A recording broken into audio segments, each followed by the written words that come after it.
ನಮ್ಮೊಂದಿಗಿದ್ದಾರೆ ಕವಿಯತ್ರಿ ಹಾಗೂ ಕರ್ನಾಟಕ ಲೇಖಕಿಯರ ಸಂಘದ ಅಧ್ಯಕ್ಷರಾದ ಡಾಕ್ಟರ್ ಎಚ್.ಎಲ್. ಪುಷ್ಪ ಅವರು. ನಮಸ್ಕಾರ ಮೇಡಮ್. ನಮಸ್ತೆ. You may right me down in history with your bitter twisted lies. You may ಟ್ರಾಡ್ me in the very dirt but still like dust I'll rice ಅಂತ ಮಾಯಾ Angelo ಅವರು ಹೇಳಿದ್ದಾರೆ. ಮಾಯಾ ಆಂಜಲೋ ಅವ್ರ ಅವಾರ್ಡ್ ಬಂದಿದೆ ನಿಮಗೆ ಕೂಡ. ಅವರಿಗೆ ಅವರ ಕವಿತೆಯಲ್ಲಿ ಒಂದು ಅಕ್ಯೂಟ್ ಅವೇರ್ನೆಸ್ ಅವ್ರ ಸಬ್ಜೆಕ್ಟ್ಹುಡ್ ಬಗ್ಗೆ ಒಂದಿದೆ.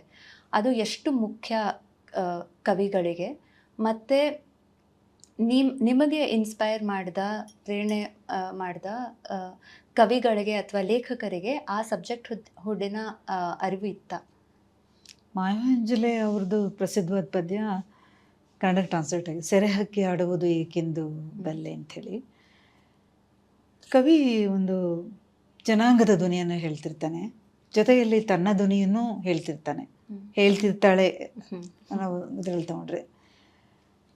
ಯಾಕೆಂದರೆ ಸಾಹಿತ್ಯಕ್ಕೆ ಯಾವಾಗಲೂ ಒಂದು ಉದ್ದೇಶ ಇರುತ್ತೆ. ಅದು ವೈಯಕ್ತಿಕವಾದ ನೋವುಗಳನ್ನು ಹೇಳ್ತಾ ಅದು ಸಮುದಾಯದ ನೋವುಗಳು ಅಂತ ಹೇಳ್ತಾ, ವೈಯಕ್ತಿಕವಾದ ನಲಿವುಗಳು ಸಮುದಾಯದ ನಲಿವು ಆಗಬೇಕು ಅನ್ನೋದು ಒಂದು ಸಾಹಿತ್ಯದ ಒಂದು ಉದ್ದೇಶ.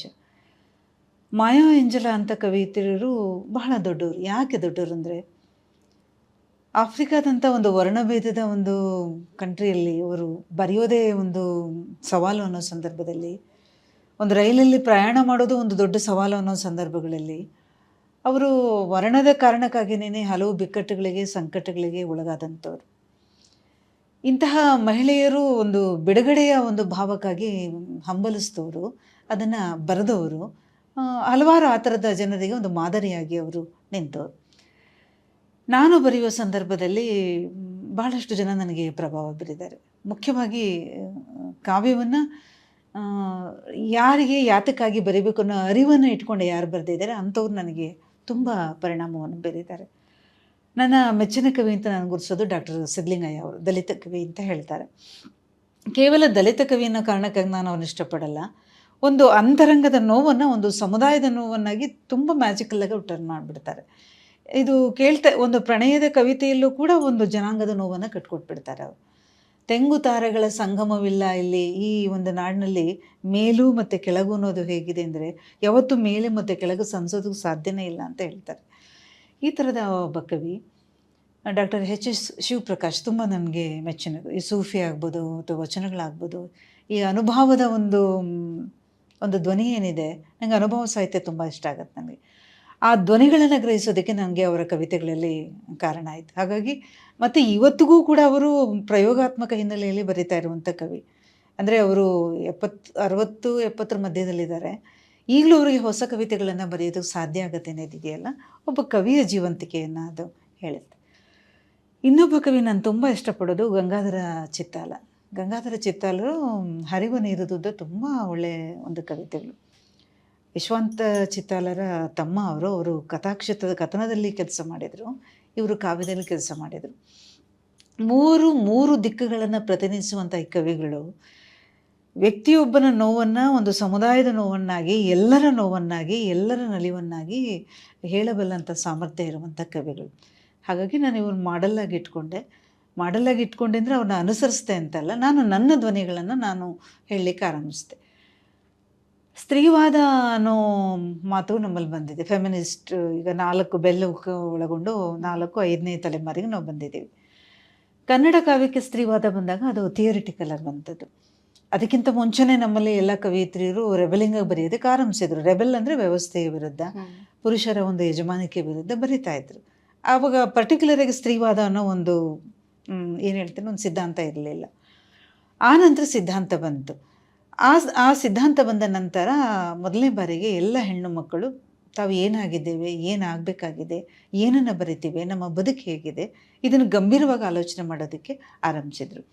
ಒಂದು ವ್ಯವಸ್ಥೆಯ ವಿರುದ್ಧ ರೆಬೆಲ್ ಆಗೋದು ಬೇರೆ, ನನ್ನೊಳಗೆ ನಾನು ಏನಾಗಿದ್ದೇನೆ, ಏನಾಗಬೇಕು ಅನ್ನೋ ಆಲೋಚನೆ ಮಾಡೋದು ಬೇರೆ. ಇದನ್ನು ಸ್ತ್ರೀವಾದ ಅನ್ನೋದು ನಮ್ಮಲ್ಲಿ ರೂಪಿಸ್ತು. ಹಾಗಾಗಿ ನನ್ನ ಸಾಹಿತ್ಯದ ಮೇಲೆ ದಲಿತ ಬಂಡಾಯದ ಪ್ರಭಾವ ಇದೆ. ನವ್ಯ ಕವಿಗಳ ಕವಿತೆಗಳನ್ನು ನಾನು ಭಾಷಿಕವಾಗಿ ಕನ್ಸ್ಟ್ರಕ್ಷನ್ ತುಂಬ ಇಷ್ಟ ಆಗುತ್ತೆ ನನಗೆ. ಅವರ ಕವಿತೆಗಳನ್ನು ತುಂಬ ಓದ್ತೀನಿ. ದಲಿತ ಸಿದ್ಧಲಿಂಗಯ್ಯ ಅವ್ರನ್ನ ಓದ್ತೀನಿ. ಮಹಿಳಾ ಕಾವ್ಯವು ಕೂಡ ನನ್ನ ಮೇಲೆ ಸಾಕಷ್ಟು ಉಷಾ ಅನ್ನೋ ದೊಡ್ಡ ಕವಿಯಿದ್ರು, ನನಗೆ ತುಂಬ ಇಷ್ಟದ ಕವಿಯಿದ್ರು ಅವರು. ಅವರು ಶಶಿಕಲಾ ವೀರಸ್ವಾಮಿ ಇವರೆಲ್ಲ ನಮ್ಮನ್ನು ರೂಪಿಸಿದ್ದಾರೆ. ಹೀಗೆ ಒಂದು ಪರಂಪರೆಯ ಒಂದು ಭಾಗವಾಗಿ ನಾವು ಕೂಡ ಮೂವ್ ಆಗ್ತಾ ಇದ್ದೀವಿ ಅಂತೇಳಿ. ಮ್ಯಾಮ್, ನೀವು ಹೇಳಿದ್ರಿ ಅನುಭವದ ಕವಿತೆಗಳು ನಿಮಗೆ ಇಷ್ಟ, ಅನುಭವದ ಕವಿತೆಗಳು ನಿಮಗೆ ಇಷ್ಟ. ಹಾಗೆ ಫೆಮಿನಿಸಮ್ ಅಲ್ಲಿ ಪರ್ಸನಲ್ ಇಸ್ ಪೊಲಿಟಿಕಲ್ ಅಂತ ಹೇಳ್ತಾರೆ, ಅದ್ರ ಬಗ್ಗೆನೂ ನೀವು ಹೇಳಿದ್ರಿ. ಈ ನಿಟ್ಟಿನಲ್ಲಿ ಬಹಳಷ್ಟು ಫೆಮಿನಿಸಮ್ಗಳಿದೆ, ಮೆನಿ ಫೆಮಿನಿಸಮ್ಸ್ ಇದೆ ಅಂತ ಹೇಳ್ತಾರೆ. ಆ ಕನ್ನಡ ಪ್ರಜ್ಞೆ ಇರುವ ಫೆಮಿನಿಸಮ್ ನಾವು ಕಂಡ್ಕೊಂಡಿದ್ದೀವ ಇವಾಗಿನ ಲೇಖಕರನ್ನ ನೋಡಿದ್ರೆ, ಲೇಖಕಿಯರನ್ನ ನೋಡಿದ್ರೆ ನಿಮಗೆ ಅದು ಕಾಣಿಸುತ್ತಾ? ನಮ್ಮದು ಮೊದಲು ನವ್ಯ ಸಂದರ್ಭದಲ್ಲಿ 70ರ ದಶಕದಲ್ಲಿ ವೀಣಾ ಶಾಂತೇಶ್ವರ ಅವರ ಗಂಡಸರು ಅನ್ನೋ ಒಂದು ಕಥಾ ಸಂಕಲನ ಬಂತು. ಮೊದಲನೇ ಬಾರಿಗೆ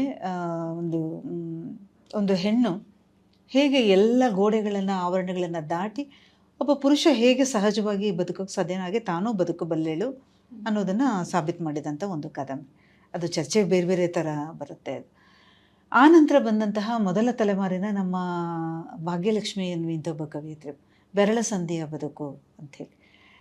ಅದರಲ್ಲಿ ಈ ಸ್ತ್ರೀ ಅಸ್ಮಿತೆಗಳನ್ನು ಇಟ್ಕೊಂಡು ಬರೀತಾರೆ. ಪುರುಷರು ಒಬ್ಬ ಮಹಿಳೆಯಾಗಿ ಬರೆದಾಗ, ಒಬ್ಬ ಮಹಿಳೆ ತೀವ್ರವಾಗಿ ತನ್ನನ್ನು ಕಾಡುವ ಅನುರಕ್ತಿಗಳನ್ನು ಇಟ್ಕೊಂಡು ಬರೆದಾಗ, ಕಾಮದ ಬಗ್ಗೆ ಬರೆದಾಗ ಜನ ಹೇಗೆ ಪ್ರತಿಕ್ರಿಯಿಸ್ತಾರೆ ಅನ್ನೋದನ್ನು ಮೊದಲನೇ ಬಾರಿಗೆ ಅವರು ಇದು ಮಾಡ್ತಾರೆ. ಈ ಥರದ ಒಂದು ಕವಿತೆಗಳನ್ನು ಓದ್ತಾ ನಮಗೆ ಸ್ತ್ರೀವಾದ ಅನ್ನೋದಕ್ಕಿಂತ ಹೆಚ್ಚಾಗಿ ಒಬ್ಬ ಮಹಿಳೆ ಒಂದು ಪುರುಷ ಸಮಾಜದಲ್ಲಿ ಬರೀತಾ ತನ್ನ ಒಂದು ಪ್ರತ್ಯೇಕತೆಯನ್ನು ಹೇಗೆ ಕಂಡ್ಕೋಬೇಕು, ಹೇಳಲೇಬೇಕಾದನ್ನು ಹೇಗೆ ಹೇಳಬೇಕು, ಹೇಳುವ ಸಂದರ್ಭದಲ್ಲಿ ಯಾವ ಮಾರ್ಗಗಳನ್ನು, ಈ ಇಮೇಜಸ್ನ ಹೇಗೆ ಬಳಸ್ಕೋಬೇಕು, ಮೆಟಾಫರ್ನ ಹೇಗೆ ಬಳಸ್ಕೋಬೇಕು, ಈ ಥರದ್ದೆಲ್ಲ ಬಂತು. ನಮ್ಮ ಕಾಲದಲ್ಲಿ ಬರೆಯೋ ಸಂದರ್ಭದಲ್ಲಿ ತುಂಬ ದಿಟ್ಟವಾಗಿ ನೇರವಾಗಿ ಮಾತಾಡೋಕ್ಕಾಗ್ತಿರ್ಲಿಲ್ಲ. ದಿಟ್ಟವಾಗಿ ಮಾತಾಡಿದರೆ ವೈಯಕ್ತಿಕವಾಗಿ ಇವರು ಏನೋ ತುಂಬ ದಿಟ್ಟವಾಗಿದ್ದಾರೆ ಅನ್ನೋದು ಬರ್ತಿತ್ತು. ಸೊ ಮೆಟಾಫರ್ಸ್ ನಮಗೆ ತುಂಬ ಸಹಾಯ ಮಾಡ್ತಿದ್ವಿ. ಅಮೃತಮತಿ ಅನ್ನೋ ಕ್ಯಾರೆಕ್ಟರ್ ನಾನು ಇಟ್ಕೊಂಡು ಅದೊಂದು ಮೆಟಾಫರ್ ಆಗಿ ಬಳಸ್ಕೊಂಡೆ ನಾನು. ಅಮೃತಮತಿ ಒಬ್ಬ ರಾಣಿಯವಳು, ಒಬ್ಬ ಆನೆ ಮಾವುತನಿಗೆ ಆಕೆ ಒಲಿತಾಳೆ. ಅರಸನ ಹೆಂಡತಿಯಾದವಳು ಒಬ್ಬ ಕುದುರೆ ಲಾಯದ ಆನೆ ಲಾಯದ ಮಾವುತನನ್ನು ಒಲಿಯೋದು ಹೇಗೆ ಅಂದರೆ ಇಂಥ ಘಟನೆಗಳು ನಮ್ಮಷ್ಟು ನಡೀತು. ಯಾಕೆ ಒಬ್ಬ ರಾಣಿ ಮೇಲಿದ್ದವಳು ಕೆಳಗೆ ಯಾಕೆ ಇಳಿಬೇಕಾಗಿ ಬಂತು ಅಂದರೆ ಅವಳಲ್ಲಿ ಏನೋ ಕೊರತೆ ಇದೆ, ಆ ದಾಂಪತ್ಯದಲ್ಲಿ ಏನೋ ಕೊರತೆ ಇದೆ. ಈ ಕೊರತೆಗಳನ್ನು ಗಮನಿಸಿ ಬರೆಯುವಂಥದ್ದು ಇದೆಯಲ್ಲ, ಇದು ಒಂದು ಪ್ರಕಾರಗಳಿದೆ. ನಾನು ಹಾಗಾಗಿ ಅಮೃತಮತಿಯನ್ನು ಬರೆದೆ. ಆ ಪದ್ಯ ತುಂಬ ಸಕ್ಸಸ್ ಆಯಿತು. ಅದು ಈಗಲೂ ಸದಾ ಎಲ್ಲ ಯೂನಿವರ್ಸಿಟಿಗಳಲ್ಲೂ ಅದು ಒಂದಲ್ಲ ಒಂದು ಯೂನಿವರ್ಸಿಟಿಗಳಲ್ಲಿ ಪದ್ಯ ಅದು ಇದ್ದೇ ಇರುತ್ತೆ. ಹೀಗೆ ನಾನು ಹೆಚ್ಚು ಗುರುತಿಸೋದು ಮಹಿಳೆಯ ಒಂದು ಲೋಕವನ್ನು. ನಾವು ಪುರುಷರ ಜೊತೆಯಲ್ಲಿರ್ತೀವಿ, ಬದುಕ್ತಿರ್ತೀವಿ, ಆದರೆ ನಮ್ಮ ಧ್ವನಿಯನ್ನು ಹೇಳೋದು ಹೇಗೆ, ಅದನ್ನು ಸಮಾಜಕ್ಕೆ ಒಪ್ಪಿತವಾಗುವಾಗ ಹೇಳೋದು ಹೇಗೆ. ನಾವು ಬರೆಯುವ ಸಂದರ್ಭದಲ್ಲಿ 80ರ ದಶಕದಲ್ಲಿ ಒಪ್ಪಿತವಾಗುವ ಹಾಗೆ ಬರೀಬೇಕಾಗಿತ್ತು. ಈಗ ಕಟ್ಟುಪಾಡುಗಳಿಲ್ಲ. ನೀವು ಒಪ್ಪಿದರೆ ಒಪ್ಪು, ಬಿಟ್ಟರೆ ಬಿಡು, ನಾ ಹೇಳಿದ್ರೆ ನಾ ಹೇಳ್ತೀನಿ ಅನ್ನೋದು ಇವತ್ತಿಂದ ಇದು. ಅಂದರೆ ಈ ಕಾಲಘಟ್ಟಕ್ಕೆ ನಾವು ಬರಬೇಕು ಅಂದರೆ ಎಷ್ಟೊಂದು ದಾರಿಗಳನ್ನು ತುಳಿತಾ ಬಂದಿದ್ದೀವಿ ನಾವು, ಎಷ್ಟೊಂದು ಬದಲಾವಣೆಗಳನ್ನು, ಎಷ್ಟೊಂದು ಅಭಿವ್ಯಕ್ತಿ ಮಾಧ್ಯಮಗಳು ನಮ್ಮನ್ನು ಹತ್ತಿಕ್ಕಿದೆ. ಇವೆಲ್ಲವನ್ನು ನಾವು ಗಮನಿಸಬೇಕಾಗತ್ತೆ. ಒಂದು ದಿಟ್ಟವಾಗಿ ಬರೆದ್ರೆ ಕುಟುಂಬಕ್ಕೆ ಉತ್ತರ ಕೊಡಬೇಕು, ಹೊರ ಸಮಾಜಕ್ಕೂ ಕೊಡಬೇಕು ಅಂತೇಳಿ. ಹಾಗಂತ ಎಲ್ಲರೂ ಬರೆದ ಹಾಗೆ ವರ್ಣನೆಗಳನ್ನು ಮಾಡ್ಕೊಂಡು ಬರೆಯೋಕ್ಕೂ ಆಗೋದಿಲ್ಲ. ಈ ಬಿಕ್ಕಟ್ಟುಗಳ ನಡುವೆನೇ ಇತ್ತೀಚಿನ ಎಲ್ಲ ಮಹಿಳೆಯರು ಬರೀತಾ ಇದ್ದಾರೆ. ಆ ಬಿಕ್ಕಟ್ಟುಗಳ ಮಧ್ಯೆ ನನ್ನ ಐಡೆಂಟಿಟಿ ಏನು ಅನ್ನೋದನ್ನು ಸಾಬೀತು ಮಾಡ್ತಾ ಇದ್ದಾರೆ. ಲೇಖಕಿಯರಿಗೆ ಒಂದು ಹಿಸ್ಟಾರಿಸಿಟಿ ಇದೆ ಅನ್ನೋದನ್ನು ಹೇಳ್ತಿದ್ದಾರೆ. ಡಾಕ್ಟರ್ MS ಆಶಾದೇವಿ ಅವರು ಒಂದು ಕಡೆ ಬರೀತಾರೆ, ಹೆಣ್ಣಿನ ಸವಾಲುಗಳು ಎಂದಿನಿಂದಲೂ ಪರಿಹಾರವಾದಂತೆ ಕಂಡ್ರು ಪರಿಹಾರ ಮಾತ್ರ ಕಾಣುವುದಿಲ್ಲ ಅಂತ ಬರೀತಾರೆ. ಅದ್ರ ಬಗ್ಗೆ ನೀವೇನು ಹೇಳ್ತೀರಾ? ಅಕ್ಕ ಮಹಾದೇವಿ ಕತೆ ನಮಗೆ ಗೊತ್ತಿದೆ. ಅಕ್ಕ ಮಹಾದೇವಿನ ಯಾಕೆ ತಗೋತೀವಿ ಅಂದರೆ ನಮ್ಮಲ್ಲಿ 2 ಮಾಡೆಲ್ಸ್ ಇಟ್ಕೋತೀವಿ ನಾವು. ಒಂದು ಅಕ್ಕ ಮಹಾದೇವಿ, ಇನ್ನೊಂದು ಹದಿಬದೆಯ ಸಂಜೀವನ್ನಮ್ಮ, ಹದಿಬದೆಯ ಧರ್ಮದ ಸಂಜೀವನ್ನಮ್ಮ. ಹದಿಬದೆಯ ಧರ್ಮದ ಸಂಜೀವನ್ನಮ್ಮ ರಾಜರ ಆಶ್ರಯದಲ್ಲಿದ್ದವಳು. ಒಬ್ಬ ಸಾಮಾನ್ಯ ಹುಡುಗಿಯಾಗಿದ್ದಂಥವಳನ್ನು ಕರ್ಕೊಬಂದು ಸಾಕಿ ವಿದ್ಯಾಭ್ಯಾಸ ಕೊಡ್ತಾರೆ. ನೀನು ಕಾವ್ಯವನ್ನು ಬರೀ ಅಂತಲೂ ಹೇಳ್ತಾರೆ. ಏನನ್ನು ಬರೀಬೇಕು ಅಂದಾಗ ನೀನು ಎಲ್ಲ ಮಹಿಳೆಯರಿಗೆ ಅಂದರೆ ಉತ್ತಮ ಗೃಹಿಣಿಯರಾಗೋದಕ್ಕೆ ಏನು ಬೇಕೋ ಅಂಥದ್ದನ್ನು ಹೇಳಿ ನೀವು ಬರೀ ಅನ್ನೋ ಥರದ್ದು ಮಾತು ಬರುತ್ತೆ. ಅದು ಒಂದು.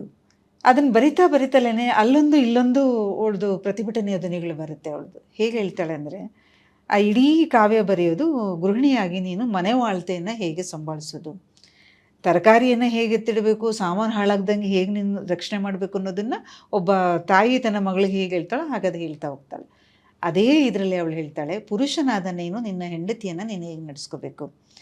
ಹೊಸದಾಗಿ ಮದುವೆಯಾಗಿ ಬಂದಂಥ ಅವಳು ತನ್ನ ಕುಟುಂಬವನ್ನು ಬಿಟ್ಟು ಬಂದಿರ್ತಾಳೆ, ಹೊಸ ಕುಟುಂಬಕ್ಕೆ ಬರ್ತಾಳೆ, ಅಲ್ಲಿ ಹೊಂದ್ಕೊಳ್ಳೋದು ಕಷ್ಟ ಆಗುತ್ತೆ. ಎಲ್ಲರ ಹಾಗೆ ನೀನು ಒತ್ತಿಸ್ಬಾರ್ದು, ನೀನು ಅವಳನ್ನು ಸ್ನೇಹಿತೆಯಾಗಿ ಕಾಣಬೇಕು ಅನ್ನೋ ಒಂದು ಮಾತನ್ನು ಹೇಳ್ತಾಳೆ. ಉಗುರುಳು ಬಾಜಿಪ ವೀಣೆಗೆ ಕೋಲನ್ನು ತೊಗೊಂಡ್ರೆ, ಅಂದರೆ ವೀಣೆಯನ್ನು ನಾವು ಉಗುರಲ್ಲಿ ಬಾರಿಸ್ತೀವಿ, ಅದಕ್ಕೆ ನೀನು ಒನಕೆ ತೊಗೊಂಡ್ರೆ ಹೇಗಾಗತ್ತೆ, ಹಾಗೆ ಅವಳನ್ನು ಸಂಭಾಳಿಸ್ಬೇಕು ಅಂತ ಒಂದು ಮಾಡೆಲ್. ಅಕ್ಕಮಹಾದೇವಿ ಮಾಡೆಲ್ಲು ನಮಗೆ ಇಂದೂ ಕೂಡ ಚರ್ಚೆ ಆಗ್ತಾ ಇರುವಂತಹ ವಚನಗಳು ಮುಂದೆ ಕೂಡ ಚರ್ಚೆ ಆಗ್ತಾ ಇರೋದು. ಯಾಕೆಂದರೆ ಅವಳು ಹೇಗೆ ಕಾಲದೇಶವನ್ನು ಮೀರಿ ಆ ಕಾಲದಲ್ಲೇ ಬರೆದ್ಬಿಟ್ಲು ಅಂದರೆ, ಅವಳು ನಡುವ ಸುಳಿವಾತ್ಮ ಹೆಣ್ಣು ಅಲ್ಲ ಗಂಡು ಅಲ್ಲ ಅನ್ನೋದು ವಚನಕಾರರ ಒಂದು ಪ್ರಸಿದ್ಧವಾದ ಮಾತು. ಆದರೆ ಅವಳು ಅದರಲ್ಲಿ ಬರೆಯುವ ಸಂದರ್ಭದಲ್ಲಿ ಒಂದು ಮಾತನ್ನು ಹೇಳ್ತಾಳೆ, ನಾನು ಹೆಣ್ಣಾಗಿದ್ದೇನೆ ನಿಜ, ಆದರೆ ಹೆಣ್ಣಾದ ಕಾರಣಕ್ಕೆ ನೀವು ನನ್ನನ್ನು ಶೋಷಣೆ ಮಾಡೋದು ಅಷ್ಟು ಸರಿಯಲ್ಲ ಅಂತೇಳಿ. ಅವಳು ವೈವಾಹಿಕ ವಿವಾಹವನ್ನು ಮುರ್ಕೊಂಡು ಹೊರಗಡೆ ಬರ್ತಾಳೆ. ಹೇಗೆ ಅಂದರೆ, ಲೌಕಿಕ ಗಂಡರನ್ನು ನಾನು ಒಲ್ಲೆ ಅಂಥೇಳಿ, ಇಹದ ಗಂಡನ ಆದಂಥ ಚನ್ನಮಲ್ಲಿಕಾರ್ಜುನ ಬೇಕು ಅಂತ. ಅಂದ್ರೆ ಅವಳು ಹೇಳೋದು, ಒಬ್ಬ ಸಾಮಾನ್ಯ ಹೆಣ್ಣು ಮಕ್ಕಳಿಗೆ ಒಂದು ಕೌಟುಂಬಿಕ ಜೀವನದಲ್ಲಿ ನಿಜವಾದ ಸ್ನೇಹಿತ ಸಿಕ್ಕೋದಿಲ್ಲ, ಸಿಕ್ಕೋದು ಗಂಡನೇ ಆಗಿರ್ತಾನೆ, ಯಜಮಾನಿಕೆಯನ್ನು ಮಾಡೋ ಗಂಡ ಆಗಿರ್ತಾನೆ. ಇಂಥ ಗಂಡಂದಿರನ್ನು ಒಯ್ದು ಒಲೆಯಲ್ಲಿ ಇಕ್ಕು ಅಂತ ಹೇಳ್ತಾಳೆ, ಇಂಥ ಗಂಡನ ತೊಗೊಂಡು ಒಲೆಯಲ್ಲಿ ಹಾಕಿ ಅನ್ನೋ ಮಾತನ್ನು ಆ ಕಾಲದಲ್ಲಿ ಅವಳು ಹೇಳ್ತಾಳೆ. ಅಂದರೆ ಅಕ್ಕಮಹಾದೇವಿ 12ನೇ ಶತಮಾನದಲ್ಲಿ ಹೇಳಿದಂತಹ ಆ ಬಿಡುಗಡೆಗಡೆಗಾಗಿ ಹಂಬಲಿಸಿದಂತಹ ಹಂಬಲಗಳು ಇವತ್ತು ಬೇರೆ ಬೇರೆ ರೂಪದಲ್ಲಿ ಬೇರೆ ಬೇರೆ ರೀತಿಯಲ್ಲಿ ಬರ್ತಾ ಇದೆ. ಇವತ್ತಿನ ಎಲ್ಲ ಮಹಿಳಾ ಕಾವ್ಯ ಅಥವಾ ನೋಡೋದು ಬಿಡುಗಡೆಗಾಗಿ ಹಂಬಲಿಸೋದು, ಅಥವಾ ನಾವು ಬಿಡುಗಡೆಗೊಂಡಿದ್ದೇವೆ ಅಂತ ಹೇಳೋದು. ಬಿಡುಗಡೆ ಅನ್ನೋ ಪದ ಇದೆಯಲ್ಲ, ಅದು ಅಂದಿನಿಂದಲೂ ಇಂದಿನವರೆಗೂ ಕಾಡ್ಕೊಂಡು ಬಂದಂತಹ ಒಂದು ಪದ ಅಂತೇಳಿ ಅನಿಸುತ್ತೆ. ಹೀಗೆ ಎರಡು ಮಾದರಿಗಳು, ಒಂದು ಪುರುಷ ಹೇಳಿದ ಹಾಗೆ ಬರೆದ ಹದಿಬದೆಯ ಸಂಚಿ ಹೊನ್ನಮ್ಮ, ಪುರುಷರ ಜೊತೆಯಲ್ಲಿದ್ದು ತನ್ನ ಲೋಕವನ್ನು ತಾನೇ ನಿರ್ಮಾಣ ಮಾಡಿಕೊಂಡ, ತನ್ನ ಗಂಡನ ಕಲ್ಪನೆಯನ್ನು ಕಟ್ಕೊಂಡಂತಹ ಅಕ್ಕಮಹಾದೇವಿ. ಈ ಎರಡೂ ಮಾದರಿಯ ಮಧ್ಯೆ ಇವತ್ತು ಸ್ತ್ರೀವಾದ ಒಂದು ಓದು, ಅಸ್ತಿತ್ವ, ನಾನೇನು ಅನ್ನೋ ಆಲೋಚನೆಗಳನ್ನು ಕಲಿಸಿದೆ. ಇದರ ಮಧ್ಯೆ ಮಹಿಳೆಯರು ಇವತ್ತು ಬರಿತಾ ಇದ್ದಾರೆ ಅಂತೇಳಿ. ಕೆಲವು ಫೆಮಿನಿಸ್ಟ್ ರೈಟರ್ಗಳು ಹೇಳ್ತಾರೆ, ಇವಾಗ ಅಕ್ಕಮಹಾದೇವಿ ಅವ್ರದ್ದೆಲ್ಲ ತಗೊಂಡ್ರೇನು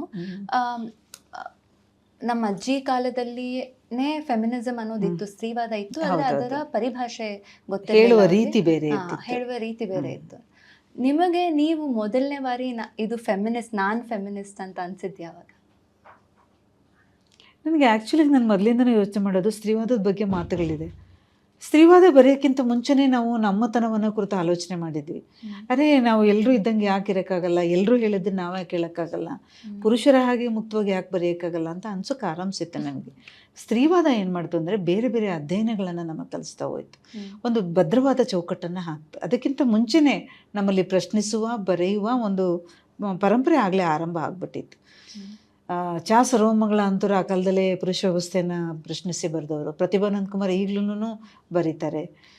ಎಲ್ಲರೂ ಧ್ವನಿಗಳು ಅದೇನೇನೆ. ಆದರೆ ಸ್ತ್ರೀವಾದ ಒಂದು ಗಟ್ಟಿ ತಳಹದಿಯನ್ನು ನಮಗೆ ಹಾಕ್ಕೊಡ್ತು, ಚರ್ಚೆಗೆ, ಅಧ್ಯಯನಕ್ಕೆ ತೊಡಗೋದಕ್ಕೆ ಒಂದು ಶಿಸ್ತನ್ನು ಒದಗಿಸ್ತು ಅಂತೇಳಿ ನನಗೆ ಅನಿಸುತ್ತೆ. ಅದು ಶಿಸ್ತು ಅಂತಂದರೆ ಇವಾಗಿನ ವಿದ್ಯಾರ್ಥಿಗಳು, ನೀವು ವಿಜ್ಞಾನದ ವಿದ್ಯಾರ್ಥಿ ಅಂತ BSc ಮಾಡಿ ನಾನು ಆನಂತರ ಕನ್ನಡ MA ಮಾಡಿಕೊಟ್ಟಿದ್ದೆ. ಇವಾಗಿನ ವಿದ್ಯಾರ್ಥಿಗಳದ್ದು ತಗೊಂಡ್ರೆ ಒಂದು ಡಿಸಿಪ್ಲಿನರಿ ಬೌಂಡ್ರಿ ಇದೆ, ಅಟ್ಲೀಸ್ಟ್ ಎಜುಕೇಷನ್ ಫೀಲ್ಡಲ್ಲಿ, ಹೈಯರ್ ಎಜುಕೇಷನಲ್ಲಿ ಒಂದು ಡಿಸಿಪ್ಲಿನರಿ ಬೌಂಡ್ರಿ ಇದೆ. ಆ ಬೌಂಡ್ರೀಸ್ನ ಕ್ರಾಸ್ ಮಾಡಿ ಸಾಹಿತ್ಯದ ಒಲವು ಬೆಳೆಸ್ಕೊಳ್ಳೋಕ್ಕೆ ಆಗತ್ತಾ, ಅಥವಾ ಡಿಸಿಪ್ಲಿನರಿ ಬೌಂಡ್ರೀಸ್ ಬಗ್ಗೆ ನೀವೇನು ಹೇಳ್ತೀರಾ? ಇದು ಯಾವಾಗ್ಲೂ ಒಂದು ಬೌಂಡ್ರಿ ಅನ್ನೋದಕ್ಕಿಂತ ಒಂದು ಆಸಕ್ತಿ. ನಂಗೆ ಲಿಟ್ರೇಚರ್ ನನಗೆ ಓದಬೇಕು, ನಾನು ಲಿಟ್ರೇಚರ್ ನಾನು ಯಾಕೆ ಓದಬೇಕು, ಯಾಕೆ ನನಗದು ಇಷ್ಟ ಕೊಡುತ್ತೆ, ಯಾಕೆ ನನ್ನ ಆಯ್ಕೆ ಅದೇ ಆಗಿರುತ್ತೆ ಅನ್ನೋದಿರಬೇಕು. ಪ್ರತಿಯೊಬ್ಬ ಮನುಷ್ಯನಿಗೂ ಒಂದು ಆಯ್ಕೆ ಇರುತ್ತೆ. ಓದುವ ಸಂದರ್ಭದಲ್ಲೂ ಕೂಡ ನಾನು ಸೈನ್ಸ್ ಓದ್ತೀನಿ, ಅಥವಾ ಡಾಕ್ಟರ್, ಅಥವಾ ಇಂಜಿನಿಯರ್, ಒಬ್ಬ ರಾಜಕಾರಣಿ ಕೂಡ ಆಗುವ ಕನಸುಗಳನ್ನು ನಾವು ಕಾಣಬೇಕು. ಉತ್ತಮ ರಾಜಕಾರಣಿಗಳ ಅವಶ್ಯಕತೆ ಕೂಡ ಇವತ್ತು ಇದೆ. ಯಾವುದೇ ಆಸಕ್ತಿ ಇಲ್ಲದೆ ಯಾವುದೇ ಕ್ಷೇತ್ರವನ್ನು ಯಾರೂ ಪ್ರವೇಶ ಮಾಡೋಕ್ಕಾಗಲ್ಲ. ಕನಸುಗಳಿರುತ್ತೆ. ನಮಗೆ ಕನಸುಗಳೇನಿತ್ತು ಅಂದರೆ, BSc ಮಾಡುವ ಸಂದರ್ಭದಲ್ಲಿ BSc ಸೈನ್ಸ್ ಸಬ್ಜೆಕ್ಟ್ ನಂಗೆ ತುಂಬ ಹೊರೆ ಅನ್ನಿಸ್ತಿತ್ತು. ಆ್ಯಕ್ಚುಲಾಗಿ ಇಷ್ಟಪಟ್ಟು ಆರಿಸ್ಕೊಂಡು ಸಬ್ಜೆಕ್ಟ್ ಅಲ್ಲ ಅದು. ಅವಾಗೆಲ್ಲ ಮನೆಯಲ್ಲಿ ಏನು ಹೇಳಿದರೆ ತೊಗೋಬೇಕು, ಮಾಡಬೇಕು ಅಂತೇಳಿ. ಲ್ಯಾಂಗ್ವೇಜ್ ಕ್ಲಾಸಸ್ ತುಂಬ ಇಷ್ಟ ಆಗ್ತಿತ್ತು ನನಗೆ. ಸೊ ಆನಂತರ ಆದರೆ ನಾನು ಕನ್ನಡ ಉಪನ್ಯಾಸಗಳಾಗಬೇಕು ಅನ್ನೋ ಆಸೆಗಳು ಹುಟ್ಕೊಳ್ತು. ಅಲ್ಲಿಂದ ಮುಂದಕ್ಕೆ ಎಮ್.ಎ ಬಂದಾಗ ಕೀರಂ ನಾಗರಾಜ್ ಅಂತ ಮೇಷ್ಟ್ರುಗಳು ನಮಗಿದ್ರು, ಡಿ.ಆರ್. ನಾಗರಾಜ್ ಅಂತವರಿದ್ದರು, ಕಂಬಾರ್ ಅಂತ ಮೇಷ್ಟ್ರುಗಳು ನಮಗೆ. ಕಲ್ಗುಡಿ ವಚನ ಸಾಹಿತ್ಯದ ಬಗ್ಗೆ ಒಂದು ಆಸಕ್ತಿಯನ್ನು ಹುಟ್ಟಿಸಿದಂಥವ್ರು. ಇಲ್ಲಿ ಬಂದಾಗ ಏನಾಯಿತು, ಇನ್ನೂ ಗಾಢವಾಗಿ ನಾನು ಹೋದರೆ ಕನ್ನಡ ಮೇಷ್ಟ್ರೇ ಆಗಬೇಕು ಅನ್ನೋ ಕನಸುಗಳನ್ನು ಹುಟ್ಟಿಸ್ತು. ವೈಯಕ್ತಿಕವಾದ ಆಯ್ಕೆಗಳು ಮಾತ್ರ ನಿಮ್ಮನ್ನು ಏನಾಗಬೇಕು ಅನ್ನೋ ನಿರ್ಧಾರಗಳು ಮಾಡುತ್ತೆ, ಬಲವಂತವಾಗಿ ಅಲ್ಲ. ಯಾವುದೇ ಬೌಂಡ್ರೀಸ್ ಕೂಡ ನಿಮಗೆ ತಡೆಯೋದಿಲ್ಲ. ಈಗ ಸೈನ್ಸ್ ಓದಿದಂತಹ ಇಷ್ಟೊಂದು ಜನ ಯಾಕೆ ಕನ್ನಡ ಮತ್ತು ಇಂಗ್ಲೀಷ್ಗೆ ಆ ಕಾಲದಲ್ಲಿ ಹೋದರು, ಯಾಕೆ ಬಂದರು ಅನ್ನೋಂಥದ್ದು. ಅಷ್ಟೇ ಯಾಕೆ ಇವತ್ತು MNC ಕಂಪ್ನಿಗಳಲ್ಲಿ ಕೆಲಸ ಮಾಡುವಂಥ ಬಹುತೇಕರು ಲಿಟ್ರೇಚರ್ ಫೀಲ್ಡಿಗೆ ಯಾಕೆ ಬರ್ತಾ ಇದ್ದಾರೆ, ನಾಟಕ ರಂಗಕ್ಕೆ ಯಾಕೆ ಪ್ರವೇಶ ಮಾಡ್ತಿದ್ದಾರೆ? ಹಸಿವಿರುತ್ತೆ ಯಾವಾಗಲೂ ಮನುಷ್ಯನಿಗೆ. ಅದು ಹೊಟ್ಟೆಯ ಹಸುವಲ್ಲ, ಒಂದು ಬೌದ್ಧಿಕವಾದ ಹಸಿವಿರುತ್ತೆ. ಆ ಹಸಿವಿಗಾಗಿ ಜನ ಹುಡುಕಾಡ್ತಾರೆ, ತಮ್ಮ ದಾರಿಗಳನ್ನು ಹುಡುಕ್ತಾರೆ. ಅದು ಕಂಡುಕೊಂಡ ಮೇಲೆ ಅವರಿಗೆ ನೆಮ್ಮದಿ ಸಿಕ್ಕುತ್ತೆ ಅಂಥೇಳಿ ಈ ಥರದ್ದು. ಹಸು ಇಂಡ್ಯೂಸ್ ಮಾಡೋಕ್ಕಾಗಲ್ಲ, ಅದು ತಾನಾಗಿ ಇರುತ್ತೆ. ಮನುಷ್ಯನಲ್ಲಿ ವೃತ್ತಿ ಪ್ರವೃತ್ತಿ ಅನ್ನೋದು ಇರುತ್ತೆ. ವೃತ್ತಿ ಸಿಗೋವರೆಗೂ ಏನಾಗುತ್ತೆ, ಪ್ರವೃತ್ತಿ ಒಳಗಡೆ ಹಡ್ಕೊಂಡಿರುತ್ತೆ. ಒಂದು ಬಾರಿ ಒಂದು ಒಳ್ಳೆಯ ಸಂಬಳ, ಒಂದು ಕೆಲಸ ಸಿಕ್ಕಿದ ತಕ್ಷಣ ಅರೆ ಹೌದು ನನಗೋಸ್ಕರ ನಾನು ಏನು ಮಾಡ್ಕೊಂಡಿದ್ದೀನಿ ಅಂದಾಗ ಕಲೆ ಸಾಹಿತ್ಯ ಇವೆಲ್ಲ ಕೂಡ ಬೇಕಾಗುತ್ತೆ. ಕರ್ನಾಟಕ ಲೇಖಕಿಯರ ಸಂಘದ ಬಗ್ಗೆ ಏನಾದ್ರು ಹೇಳ್ತೀರಾ? ಈ ರೀತಿಯ ವಿಮೆನ್ಸ್ ಕಲೆಕ್ಟಿವ್ ಎಷ್ಟು ಮುಖ್ಯ ಆಗುತ್ತೆ ಇವತ್ತಿನ ಕಾಲಘಟ್ಟದಲ್ಲಿ? ಕರ್ನಾಟಕ ಲೇಖಕಿಯರ ಸಂಘ ಸುಮಾರು 47 ವರ್ಷಗಳ ಒಂದು ಸಂಸ್ಥೆ, ಬಹಳ ದೊಡ್ಡ ಸಂಸ್ಥೆ. ಟಿ ಸುನಂದಮ್ಮ ಅದರ ಮೊದಲ ಅಧ್ಯಕ್ಷರು. ಅದು ಹುಟ್ಟಿದ ಹಿನ್ನೆಲೆ ಏನಂದರೆ, ಪುರುಷರಿಗೆಲ್ಲ ಮಾತಾಡೋದಕ್ಕೆ ಒಂದು ಜಾಗಗಳಿದೆ, ವೇದಿಕೆ ಇದೆ, ಎಲ್ಲ ಮಾತಾಡ್ತಾರೆ, ಆದರೆ ಮಹಿಳೆಯರಿಗೆ ಎಲ್ಲಿದೆ ಅಂತ ಅಂದ್ಕೊಂಡಾಗ ನಮ್ಮ ಹಿರಿಯ ಲೇಖಕಿಯರೆಲ್ಲ ಮಾತಾಡ್ಕೊಂಡು ಏನು ಮಾಡಿದರು, ಒಂದು ನಮಗಾಗಿ ಮಹಿಳೆಯರಿಗೋಸ್ಕರ ಒಂದು ಸಂಸ್ಥೆಯನ್ನು ಕಟ್ಕೋಬೇಕು ಅಂತೇಳಿ. ಹಿಂದೆ ನಾವು ಹಿಂದಿನ ಒಂದು 40-45 ವರ್ಷಗಳ ಹಿಂದಿನ ಕಾಲಘಟ್ಟಗಳನ್ನು ನಾವು ನೋಡಿದರೆ, ಕಲ್ಯಾಣಮ್ಮ ಆಗ್ಬೋದು, ಈ ಥರ ದೊಡ್ಡ ದೊಡ್ಡ ರೈಟರ್ಸ್ ನಮ್ಮಲ್ಲಿ ಬರ್ತಾರೆ. ಹೆಚ್ಚು ಕಮ್ಮಿ ಚಿಕ್ಕ ವಯಸ್ಸಿನಲ್ಲೇ ಮದುವೆ ಆದವರು, ಬಾಲವಿಧವರಾದವರು. ಆನಂತರ ಪತ್ರಿಕೋದ್ಯಮದಲ್ಲೇ ಬೆಳೀತಾರೆ, ಅವರು ಪತ್ರಕರ್ತರಾಗ್ತಾರೆ, ಕವಿತೆಗಳನ್ನು ಬರೀತಾರೆ, ನಾಟಕಗಳನ್ನು ಬರೀತಾರೆ. ಆದರೆ ಎಲ್ಲರ ಹಿಂದೆ ಇದ್ದಿದ್ದು ಪುರುಷರ ಒಂದು, ಅಂದರೆ ಪುರುಷರು ಆ ಕಾಲದಲ್ಲಿ ಒಂದು ಸಹಾನುಭೂತಿ, ಕರುಣೆ, ಪ್ರೀತಿಯಿಂದ ನೋಡ್ತಾ ಇದ್ರು. ಅವ್ರಿಗೊಂದು ವೇದಿಕೆ ಸಿಗ್ತಿತ್ತು, ಅವರ ಒಂದು ಸಪೋರ್ಟಿಂದನೇ ಇವರೆಲ್ಲ ಮಾಡ್ತಾ ಹೋದ್ರು. ಆದರೆ ಕಾಲ ಬದಲಾಗ್ತಾ ಏನಾಯ್ತು ಅಂದರೆ, ಮಹಿಳೆಯರನ್ನು ಕೇವಲವಾಗಿ ಕಾಣೋದಕ್ಕೆ ಆರಂಭಿಸಿದರು. ಅಂಥ ಸಂದರ್ಭದಲ್ಲಿ ನಮ್ಮದೇ ವೇದಿಕೆ, ನಮ್ಮದೇ ಸಂಘ, ನಮ್ಮದೇ ಕಾರ್ಯಕ್ರಮಗಳು ಅನ್ನೋ ಕನಸಿನಲ್ಲಿ ಉಟ್ಕೊಂಡಿದ್ದು ಈ ಒಂದು ಕರ್ನಾಟಕ ಲೇಖಕಿಯರ ಸಂಘ. ಬಹಳ ದೊಡ್ಡ ದೊಡ್ಡ ಲೇಖಕಿಯರು ಇದಕ್ಕೆ ಅಧ್ಯಕ್ಷರಾಗಿದ್ದಾರೆ. ಹೇಮಲತಾ ಮಹಿಷಿ, ಟಿ ಸುನಂದಮ್ಮ, HS ಪಾರ್ವತಿ, ವಸುಂಧರಾ ಭೂಪತಿ, ಉಷಾ ಪೀರೈ, ಸಂಧ್ಯಾ ರೆಡ್ಡಿ, ಈ ರೀತಿ ಹೆಸರುಗಳು ಬಿಟ್ಟು ಹೋದರೆ ಕಷ್ಟ ಆಗುತ್ತೆ.